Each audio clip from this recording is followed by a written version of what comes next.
Well, again, I want to thank you for taking the time to do this, and of course, being able to promote the brand new album from Screammaker, which is just about a month old now. Like, how does it feel Yeah, to have the album out? yeah, it's just feeling of relief. Finally, finally, it's out, and we can have a bit of vacation. Yeah, because it's the summer, so you cannot really do a tour if you're a small band in the clubs in the summer because they're all closed. So we left the touring promoting activities for the fall. Yeah, so we just having right a bit of vacation. Our bass player just went to Japan or somewhere there very far. So yeah, that's how it's going. Oh, that's great to hear. Well, thinking about that as well too. I mean, obviously, with the band's fourth album, what was it like to start writing for this album? Well, the thing is that it's the first album that we have written intentionally for within the cooperation with the label. So all the previous albums they were self-released, and if they were later released by a label, it was just a result of our efforts. This time as well, it was the other way around. So we 2 years ago we released our previous album titled Blood King. It was discovered by Frontiers. They said it's a nice album. We'd like to do a re-release, so they do another. They did another release in the fall 2022, and then we signed for another albums with them. So we had only half a year to write the new stuff and record the new stuff. It was the fastest writing process and recording process we ever had in this band. Well, actually, it served us because we were to be focused, and we were focused. We did it in a very orderly manner. We planned everything. So yeah, it was very intense and right now rewarding work. Yeah, I can imagine so. And sometimes having that kind of pressure of having a deadline and making sure that you have the right amount of songs, write the best album possible, and especially for a label like Frontiers, that can really get you motivated to write the best material possible. And it really feels that way to me. It's such a strong effort on this album, and it feels like it has some of the best songs the band has done to date. Thank you. That's nice to hear. Actually, so each of the previous albums, the recording process was quite extensive and quite long. So we had time, for example, for blocking to work over details. It was a slow process. So a song was composed, say 2018, and then in the pandemic, 2 years later, we changed something. I have written a new lyrics or something like that. So there was a lot of space, a lot of time. It was very relaxing and chill down way of working on the album. Totally different thing was with Land of Fire. And yes, just like you said, sometimes a bit of pressure actually serves you well because your mind has to be focused on the really important things. So you don't want to be distracted. You don't want to go into too much details. All those crazy ideas you might have. Well, your heuristic works better. Are doing better selection because you just have to go straight to the core of the problem that you're facing in the moment. So yeah, to sum it up, you're totally right. It served us well. So thinking about that as well, I mean, obviously with the pressure and deadlines, was there any major changes that happened to any of the songs, or was there just not enough time to worry about that? Actually, uh, there were no major changes to the songs themselves, but our method was like, let's compose as many songs as possible in the first phase. So in the first phase, we had, as well as I remember, over 20 songs, over 20, and we composed them in a matter of 2 months, maybe. So it was very fast composing process. Well, they were not crafted 100%. There were just some structures plus some ideas for lyrics, some basic recordings for the vocals, so we can choose from as a band in a whole which ideas are the best. So out of those two, say song prototypes, we've chosen 15, I guess, or 14. We recorded them for a demo from years, and then here we are with 10 plus one for the Japanese bonus songs on the final version. Oh, that's a lot of songs to have to go through and pick out the best, but it definitely sounds like you picked some amazing songs from all the songs that were written because everything feels like it flows together so well. It's a lot of great variety and tempo and styles. It really feels right on this album. Yeah, yeah, it's also nice to hear that. Yeah, so when we recorded Blood King, we were like, well, let's do more experiments. So maybe do let's delve into more heavy stuff, like even more heavy than we did before. So some of the riffs of Blood King are even, I could say, a bit of thrash metal riffs, and some of the singing is very aggressive. That I've never sang that aggressive on the previous releases that we had. And on this album, we said, okay, the experimenting phase with Blood King is over. Now we're going back to what we do best. So to heavy metal in its traditional outfit. And I think that we are really happy with the result. As our guitarist and the main composer at the same time, Michael says, we cannot really tell more. I mean, do more in heavy metal. This is, I think that this is the final heavy metal work that we can do, and we are thinking already of what to add on the next releases.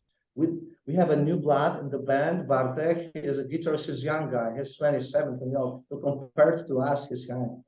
Because I'm 37 and our guitarist, the main composer, is 45. So, you know, this is the generational gap that is really important here. So this young guy is more into modern metal, you know, he's more into metalcore. His favorite band is Lost Society, the Finnish band. So he also into more like I'd say virtuoso riffs, a lot of more notes within the riffs, a lot of more breakdowns within the songs. Of course, we'll not go into metalcore. We'll not be playing metalcore, never. But some of the ideas from the modern kinds of metal might be interesting to put into the old kind of metal. That is our like initial idea for the creative process for the next album. Oh, and it's so curious to hear about that as well too, because with every album cycle, you want to be able to reinvent yourselves, but be able to maintain that core sound of what the band has always been. That way to maintain the audience, but also make yourselves happy with the music that you're making. So, like hearing the possible ideas that's going to be going forward, I'm very curious to see how that's going to roll around for the next album cycle. It also will be kind of a challenge for us because throughout all those years, and we've been active as a band since 12 years right now.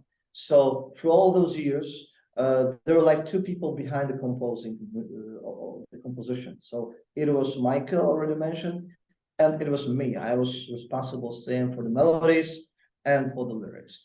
And while we were like very welcoming towards the ideas from the outside, from the other members of the band, for some reason, they relied on us. So they had, of course, a lot of ideas in the arrangement process during the rehearsal, how the drums should sound like, how the bass line should go. But like the general ideas of the songs were always our, both Michael's and mine. So now we decided to be more open and also to really like incorporate the Bartek, the new guitarist, way of playing because he's also kind of a different player in terms of how he approached the guitar and mic. So we're gonna see. It's also interesting to me. what will be the end result of it. Oh, very much so. And again, like I've mentioned, I'm very curious to see what's going to be happening in the future because, it's like I really feel like the new album is such a great high mark for the band. And, sometimes lineup changes happen, stylistic changes happen. So, yeah, the future does sound very promising. And it's great to be able to see that creativity going Our forward. lineup changed so many times. I would have troubles with mentioning all the names of people that were in the band for the last 12 years. So sometimes you have in the Wikipedia descriptions of the band, you have those timelines with when which member of the band was active, when he went out, and so on. So we could have the same, it was like crazy long, maybe not as long as Quiet Riot, for example, band member timeline, but still, it would be impressive, I tell you. Oh, for sure. So, thinking about again, when it comes to the latest album right now, like how hard of a decision was it to be able to decide what songs to be able to show off ahead of time with the music videos and as singles? We relate totally on the label on this matter because we didn't have the necessary distance towards our own compositions. So also each member of the band has his own favorites. It was very hard to come to the conclusion which three songs should be laid out as singles. So we thought, well, this is the label.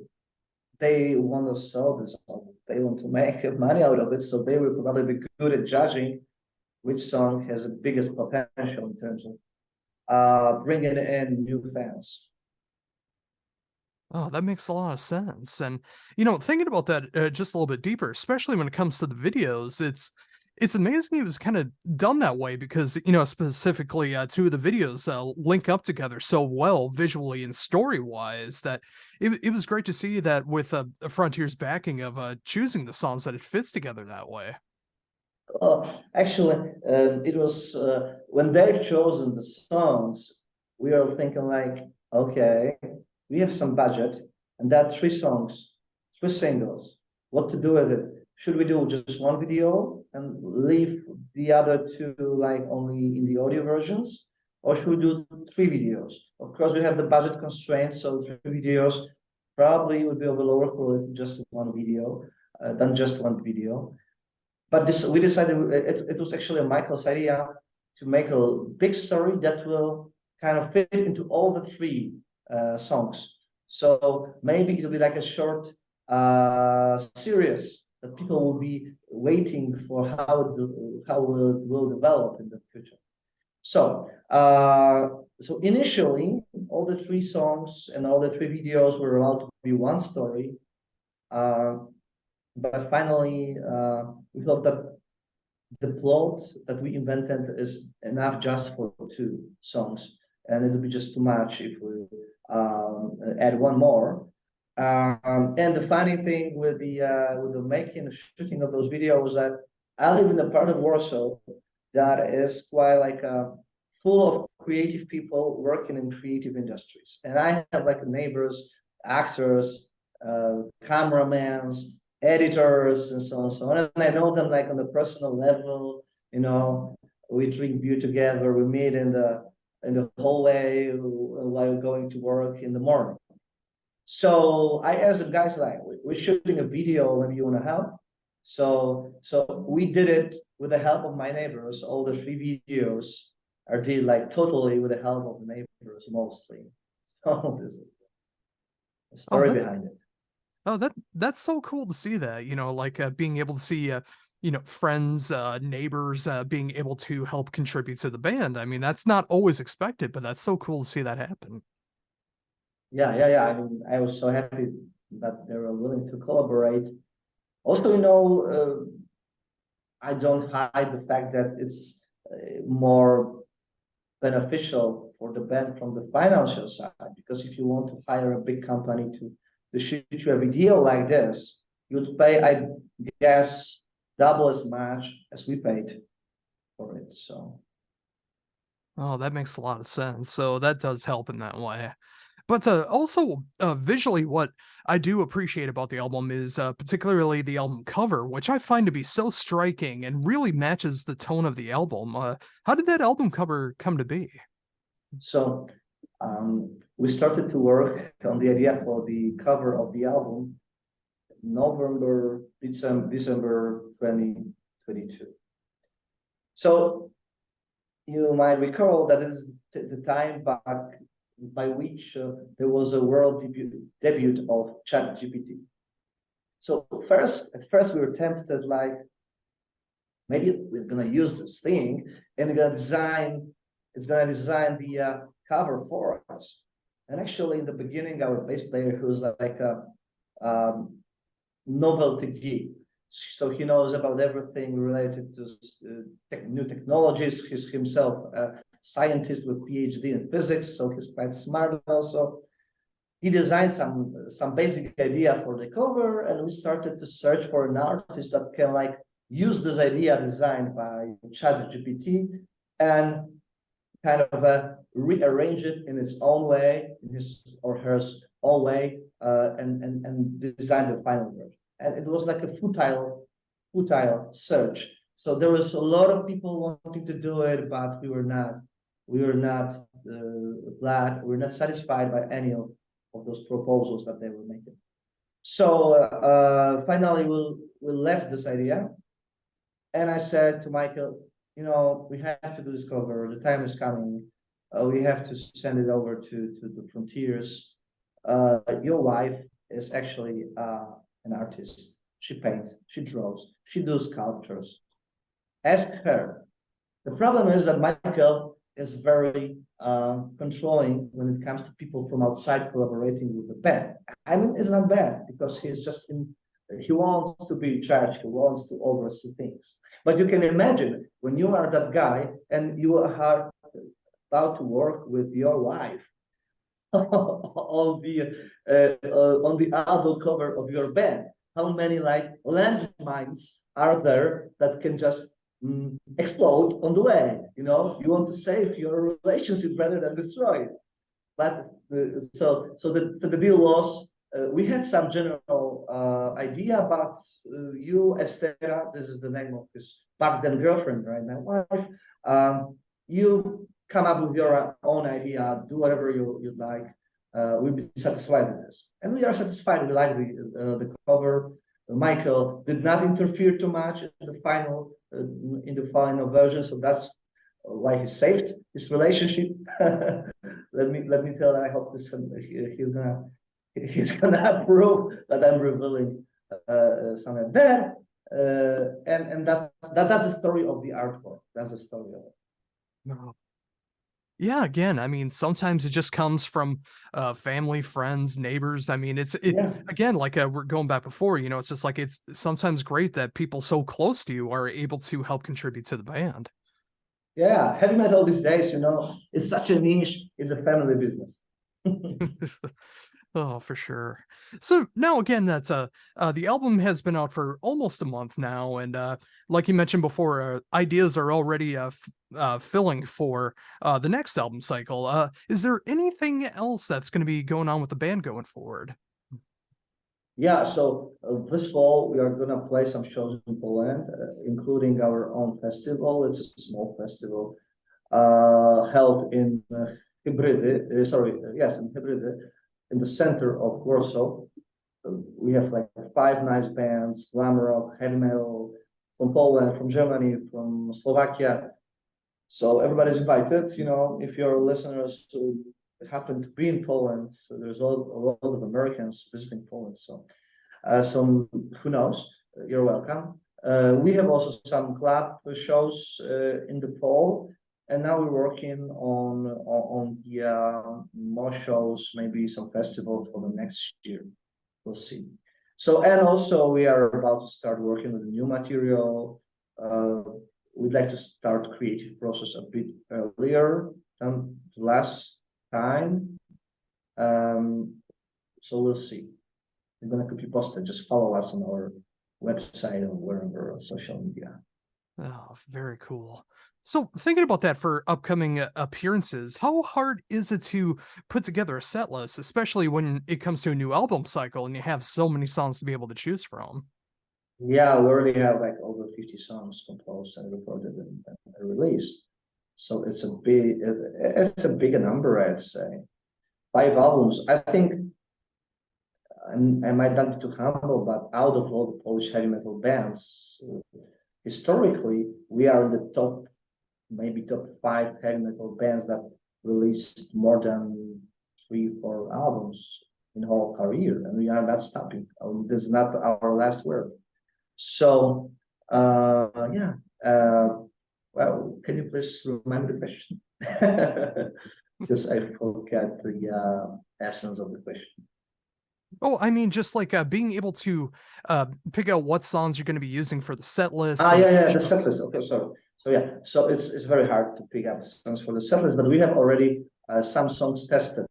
Some songs work for the live performance very well, so we are not gonna resign from playing them live. We are also testing songs from the new album, so we do like 3 or 4 songs from the new album each show to see how people react to them, because sometimes a song that is nice to listen to is not very good when it comes to play it live, because or either the audience is not responsive enough, or it's just you don't have the vibe on stage, so you have to test it.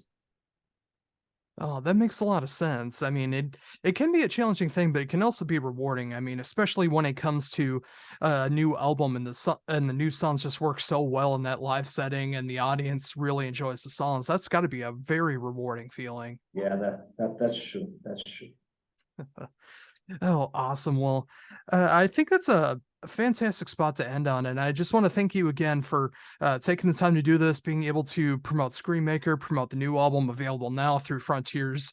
I thoroughly enjoy the album from start to finish. I love the diversity. I love the tempo changes. I love how you can write ballads and near power metal at the same time. I mean, it's just like it's just a really fun listen from start to finish. And I'm excited about the future for the band, and I just want to thank you again for taking the time to do this. I'm so happy that you like the album. I'm also hoping that your viewers will share your thoughts on it and share your enthusiasm on it. Thank you for having me, and hopefully, maybe someday in the future, we're gonna play in the US, so we're gonna meet in person. Oh, that would be incredible if Where are that you based? comes. Where are you based? I am in Minnesota.